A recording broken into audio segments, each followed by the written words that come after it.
याजूज और Majuj. Hebrew Bible के अनुसार याजूज माजूज किसी व्यक्तियों, लोगों या भूमि का नाम हो सकता है। यह हेजकेल की पुस्तक के अनुसार परमेश्वर के लोगों का दुश्मन और जेनेसिस के अनुसार नूह के पुत्र याप्थे से निकली संतान है।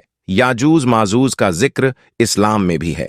इस्लाम के अनुयायियों के अनुसार याजूज माजूज की एक पूरी कौम है। कई जानकारों के मुताबिक यह कौम हजरत नूह अलैहिस्सलाम और आपकी औलाद में से है। हजरत नूह अलैहिस्सलाम के 3 बेटे थे, जिनमें से एक का नाम याफिश था। याफिश के 12 बेटे थे और उनमें से 2 का नाम याजूज और माजूज था। इन्हीं से इनकी नस्लें आगे चली। अल्लाह के नबी पैगंबर हजरत मोहम्मद सल्लल्लाहु अलैहि वसल्लम ने उनके बारे में कहा कि उनके कद छोटे होंगे और चेहरे चौड़े चौड़े होंगे और आंखें छोटी सी होंगी। तो चलिए आज की वीडियो में इन्हीं के बारे में बात करते हैं और इसी तरह की इस्लामिक घटनाओं और वाक्य से रूबरू होते रहने के लिए आज ही सब्सक्राइब करें हमारे चैनल इस्लाम हिस्ट्री को और साथ ही बेल आइकॉन को प्रेस करें। दोस्तों, हमारी दुनिया के सबसे बड़े धर्म यानी हमारे प्यारे इस्लाम में इसको एक कयामत की निशानी के तौर पर जाना जाता है और यह माना जाता है कि जब हमारी यह दुनिया खत्म होगी यानी जब कयामत आएगी तो उससे पहले हमारी दुनिया में जो 10 बड़ी निशानियां जाहिर होगी उनमें से एक निशानी याजूज माजूज का निकलना भी होगा। मगर दोस्तों, अब सवाल यह है कि आखिरी याजूज माजूज निकलेंगे कहां से, कब निकलेंगे, कैसे निकालेंगे और निकाल कर करेंगे क्या? और साथ ही साथ सवाल तो यह भी बनता है कि आखिर याजूज माजूज है कौन, ये कहां से है, इनका इतिहास क्या है और आखिर इनकी इंसानों से और खासकर मुसलमानों से क्या दुश्मनी है। तो चलिए आज की इस वीडियो में हम यही सब कुछ जानने की कोशिश करते हैं। साथ ही साथ याजूज माजूज की जो दीवार है उसके बारे में भी हम बात करेंगे कि जो दीवार न सिर्फ हद से ज्यादा मशहूर है बल्कि जिस दीवार के बारे में यह भी माना जाता है कि दरअसल याजूज माजूज पिछले कई सालों से बल्कि पिछले हजारों सालों से इस दीवार के पीछे कैद है। हम बताएंगे क्या राज है उस दीवार का, वह दीवार कौन से देश में मौजूद है और क्या हुआ था कि जब हमारे दुनिया के एक्सपर्ट्स उसे दीवार को ढूंढकर उस तक पहुंचने में कामयाब हुए थे। आखिर उन लोगों ने वहां पहुंचकर ऐसा क्या देखा था कि जिससे वह लोग हैरान हो गए थे।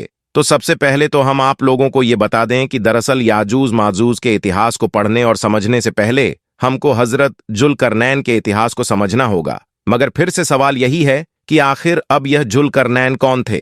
दरअसल दोस्तों, हुआ यह था कि जब आखिरी पैगंबर यानी कि हजरत मोहम्मद मुस्तफ़ा सल्लल्लाहु ताला अलैहि वसल्लम ने अपनी नबूवत का ऐलान किया था, यानी लोगों के सामने यह दावा किया था कि मैं अल्लाह का नबी हूं, तो वहां पर मौजूद उस दौर के जो कुछ बड़े बड़े यहूदी आलिम थे वह दरअसल पैगंबर हजरत मोहम्मद सल्लल्लाहु ताला अलैहि वसल्लम के पास पहुंचे और उनके सामने 3 सवाल रखें और उनसे यह कहा कि अगर आपने 3 सवालों के जवाब दे दिए तो हम मान जाएंगे कि आप अल्लाह के सच्चे नबी हैं, क्योंकि यह तीनों ऐसे सवाल हैं कि जिनका जवाब एक नबी के अलावा कोई भी नहीं दे सकता। प्यारे दोस्तों, उन बड़े यहूदी आलिमों की तरफ से जो 3 अहम सवाल पूछे गए थे उनमें से एक सवाल हजरत जुल्करनैन से रिलेटेड भी था, यानी वह लोग यह जानना चाहते थे कि आप हमें बताइए कि आखिर जुल्करनैन कौन है। और उन्होंने यह सवाल पूछा था कि उसे इंसान के बारे में हमें बताइए कि जो दुनिया की 3 कोणों तक गया।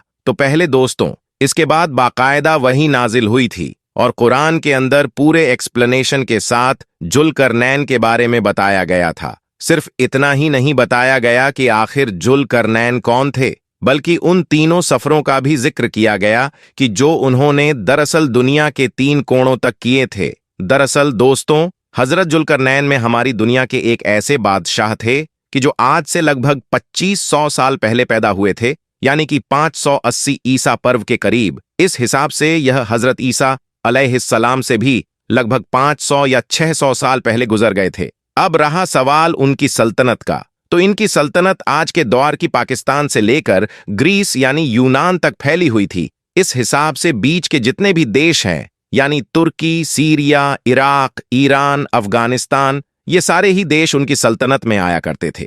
यही वजह है कि हजरत जुल्करनैन की गिनती इतिहास के उन चंद हुक्मरानों के साथ की जाती है कि जिनका राज पूरी दुनिया पर हुआ करता था। यूनानी लोग जहां इनका साइरस दी ग्रेट के नाम से जानते थे, तो वही ईरानी लोग इनको कोश कबीर के नाम से जानते थे। रहा सवाल जुल्करनैन लफ्ज का, तो जलकर्मे का मतलब होता है दो सिंह वाले, और यह नाम उनके दो सिंगों की तरफ इशारा करता है जो दरअसल उनके सर पर रखे हुए ताज में हुआ करते थे। इतना ही नहीं दोस्तों, हजारों साल के बाद जब कड़ी रिसर्च के बाद हमारी यह दुनिया इनका मकबरा ढूंढने में कामयाब हो गई थी, तो इनके मकबरे में भी एक ऐसा स्टैचू निकला था कि जी स्टैचू ताज में न सिर्फ दो सिंघें मौजूद थीं, बल्कि उसके ऊपर दुनिया के 3 कोने भी बने हुए थे, जो सीधे तौर पर हजरत जुल्करनैन की उन मुश्किल भरे 3 सफरों की तरफ इशारा कर रहे हैं कि जो सफर उन्होंने दुनिया के तीनों कोणों तक किए थे। मगर दोस्तों, अब आप में से ज्यादातर लोगों के दिमाग में यही सवाल चल रहा होगा कि चलिए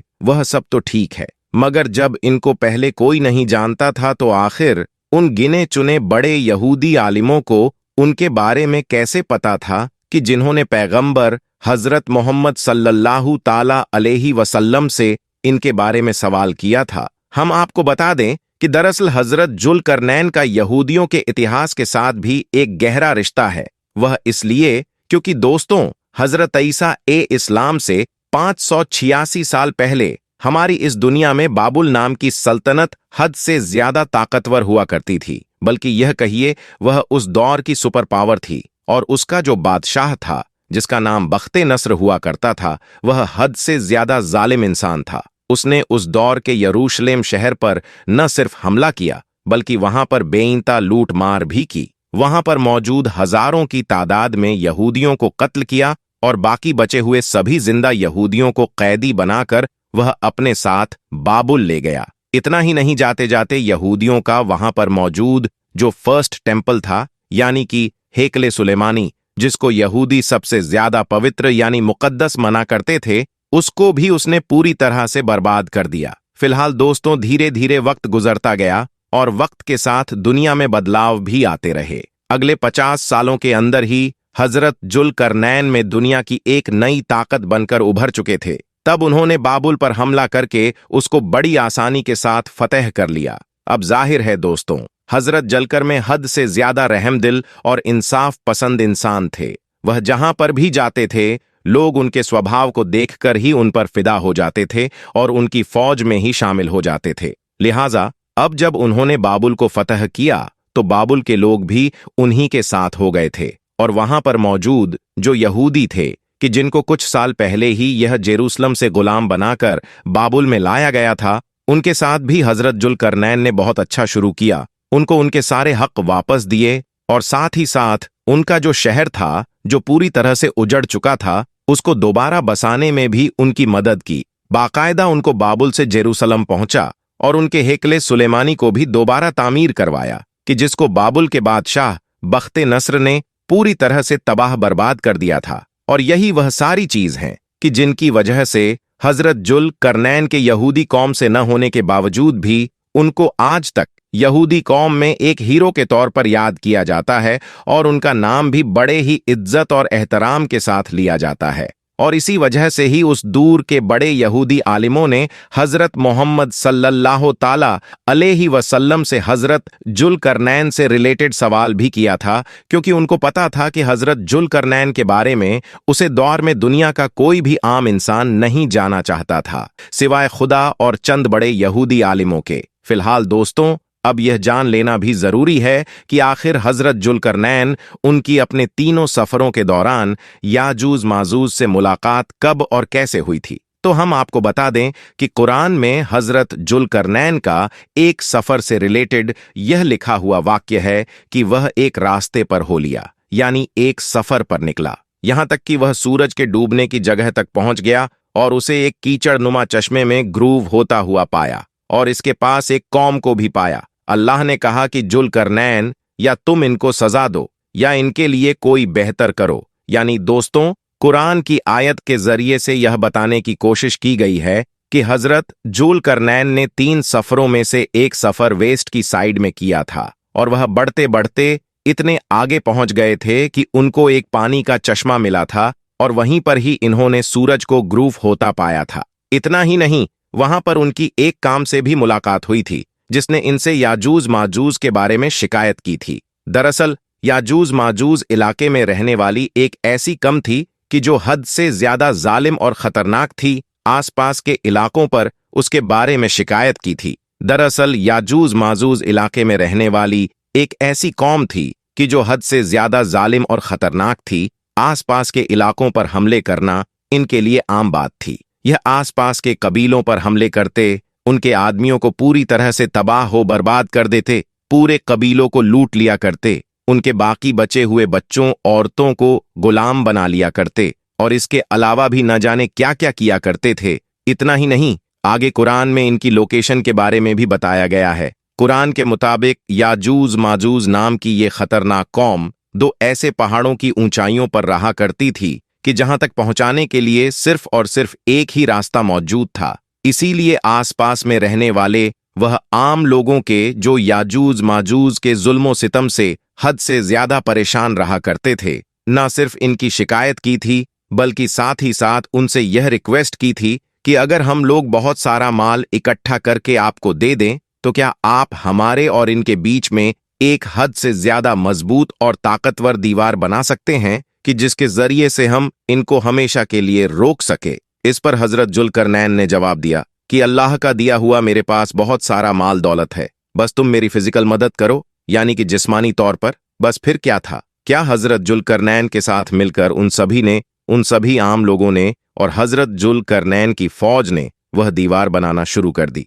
दोस्तों, यह दीवार दरअसल लोहे और तांबे को पिघलाकर बनाई गई थी और यह एक ऐसी दीवार थी कि जो कभी भी नहीं टूट सकती थी। तब से लेकर आज तक लगातार याजूज माजूज उस दीवार के पीछे कैद है और तब तक रहेंगे कि जब तक यह दीवार टूट नहीं जाती, और यकीनी तौर पर यह दीवार एक न एक दिन टूटेगी भी जरूर। वह इसलिए क्योंकि यह पूरी की पूरी खूंखार और जालिम कौम हर दिन इस दीवार की बुनियादों को खोदने की कोशिश करती है और शाम तक जब यह ज्यादातर काम कर चुके होते हैं तो यह सोचकर वापस चले जाते हैं कि अब हम बचा हुआ काम कल सुबह करेंगे, मगर यह इंशाअल्लाह कहना भूल जाते हैं, जिसकी वजह से अब अगले दिन जब यह सुबह में पलटते हैं तो वह दीवार बिल्कुल उसी हालत में मौजूद होती है कि जिस हालत में इन्होंने उसको खोदना शुरू किया था। यानी फिर से वह दीवार मजबूत और बिल्कुल सही सलामत हो जाती है। मगर दोस्तों, कयामत से पहले वह एक दिन जरूर आएगा कि जब यह शाम में लौटते वक्त इंशाअल्लाह भी कहेंगे, और उसे इंशाअल्लाह की बरकत से ही जब यह अगले दिन आएंगे तो इनकी दीवार बिल्कुल उतनी ही खुद ही हुई मिलेगी जितनी यह खुद ही हुई छोड़कर गए थे, जिसकी वजह से इस दीवार में छेद हो जाएगा और यह लोग पूरी तरह से बाहर आ जाएंगे। बाहर आते ही यह लोग इतनी ज्यादा तादाद में होंगे कि सारे दरियाओं का पानी पी जाएंगे, यानी सारी नदियों को सुखा कर देंगे। दोस्तों, अब अगर बात करें सबसे बड़े सवाल के बारे में कि आखिरी याजूज माजूज की यह वह दीवार आज के दौर में कहाँ है, तो हम आपको बता दें। इसके बारे में बड़े बड़े स्कॉलर्स की अलग अलग राय पाई जाती है। डॉक्टर मौलाना अबुल कलाम आज़ाद और इन जैसे कुछ बड़े स्कॉलर्स ने अपनी रिसर्च के बाद यह दावा भी किया था कि दरअसल जिस जगह पर हजरत जुल्करनैन ने याजूज माजूज की वह दीवार बनाई थी, वह दरअसल आज के दौर का दरबन का वह इलाका था कि जो आर्मेनिया और अजरबैजान के इलाके में मौजूद है। इन लोगों की रिसर्च के मुताबिक इस इलाके में सबसे पहले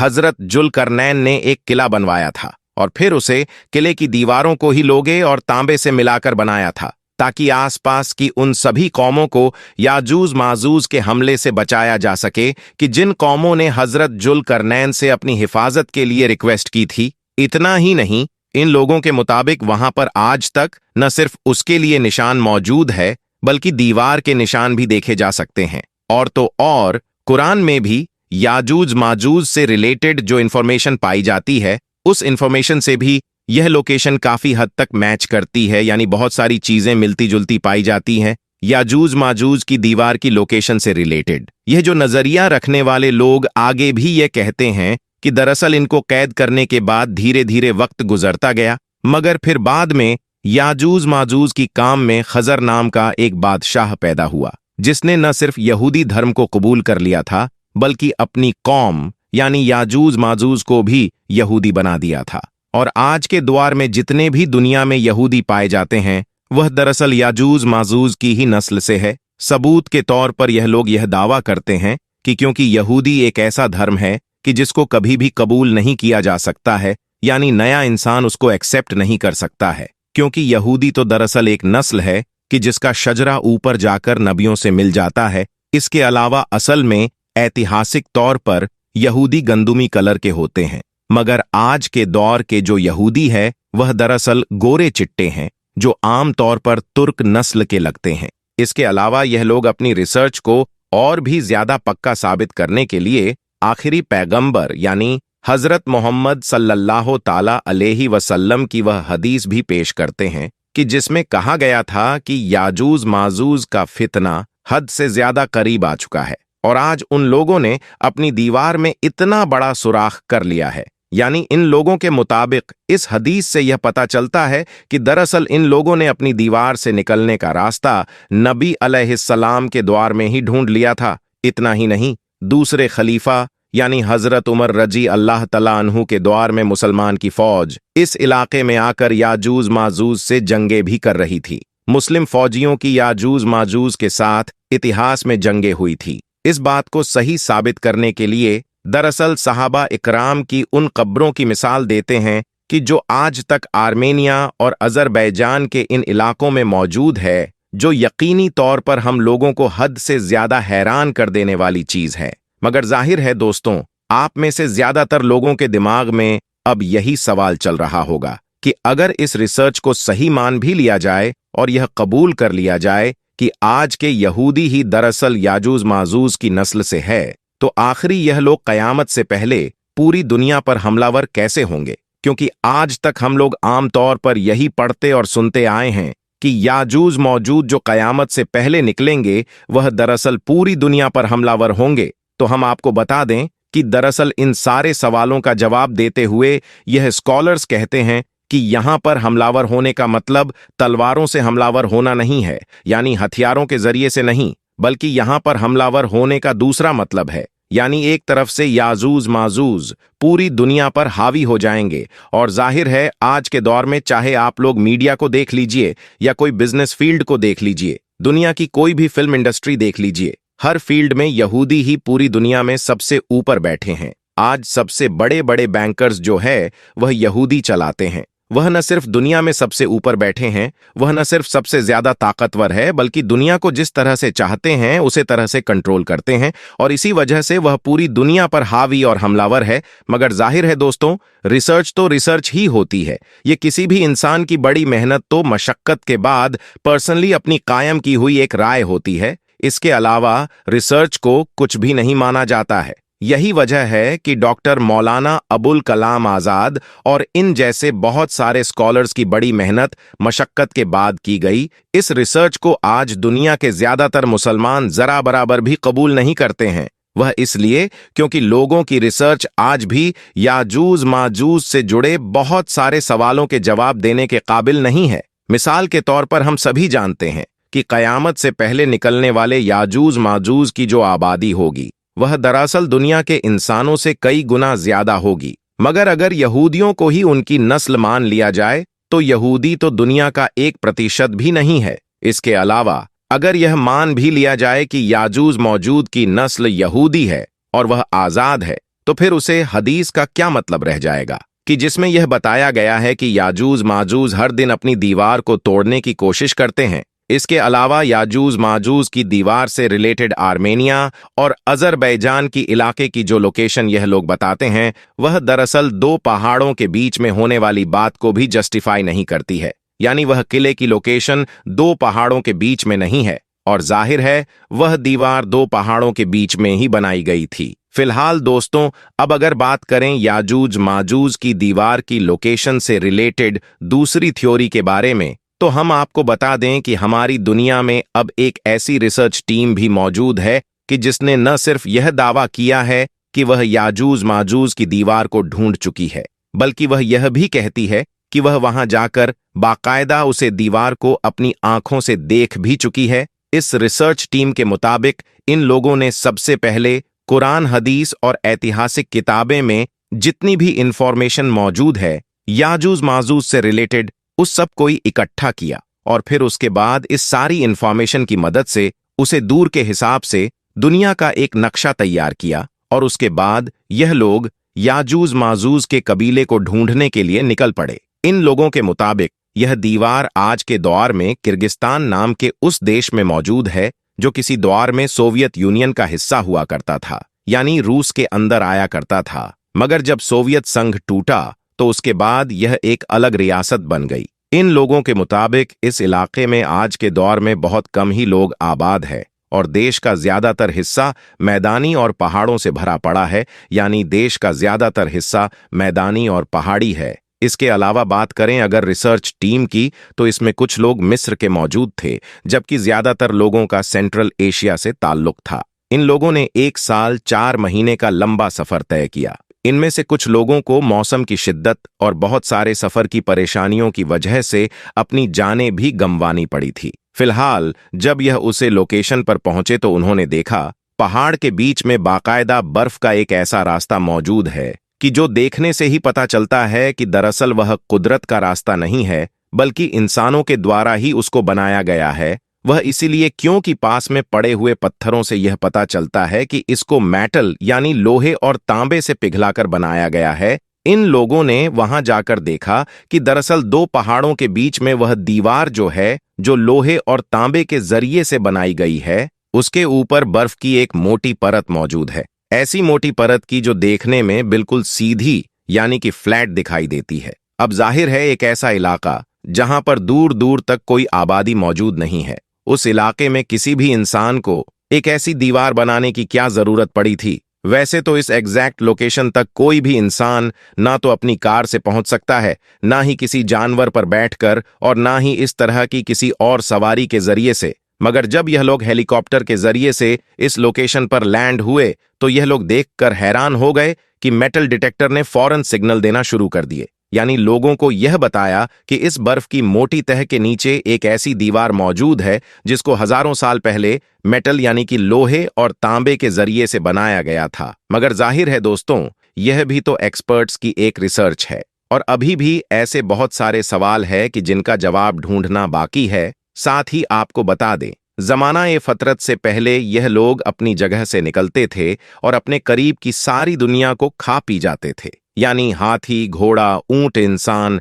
जानवर, खेती बाड़ी जो भी सामने आ जाता था सबको हजम कर जाते थे। वहां के लोग उनसे बहुत तंग थे। ज़माने-फ़तरत में हजरत ईसा अलैहिस्सलाम के बाद जब जुल्करनैन उस जगह पहुंचे और उन्हें वहां का वाकया मालूम हुआ और वहां की मखलूका ने उनसे अर्ज किया कि हमें इस मुसीबत याजूज माजूज से बचाइए, तो उन्होंने 2 पहाड़ों के उस दरमियानी रास्ते को जिससे वह आते जाते थे अल्लाह के हुक्म से लोहे की दीवार से बंद कर दिया था। यह दीवार 200 गज ऊंची और 50 या 60 गज चौड़ी है। इसी दीवार को सद्दे सिकंदरी कहते हैं, क्योंकि जुल्करनैन का असली नाम सिकंदर था। सद्दे सिकंदरी के बन जाने के बाद उनकी खुराक सांप करार दी गई, जो आसमान से बरसते हैं। यह कौम इमाम अलैहिस्सलाम के जहूर तक वहीं पर बंद रहेगी। उनका असूल व तरीका यह है कि वह लोग पूरी रात सद्दे सिकंदरी को चाट कर काटते हैं। जब सुबह होती है और उनके जिस्मों को धूप लगती है तो हट जाते हैं। फिर दूसरी रात कटी हुई दीवार भी पुर हो जाती है और वह फिर उसे काटने में लग जाते हैं। यह लोग इमाम अलैहिस्सलाम के जमाने में खुरूज करेंगे, दीवार कट जाएगी और यह निकल पड़ेंगे। उस वक्त हालत यह होगी कि यह सब लोग पूरी दुनिया में फैल जाएंगे और निजाम को दरहम बरहम करना शुरू कर देंगे। आज की अपनी वीडियो को यहीं पर खत्म करते हैं। उम्मीद करते हैं कि आपको बहुत कुछ समझ में आ गया होगा। आप लोग इस वीडियो को लाइक करें, अपने दोस्तों में जरूर शेयर करें।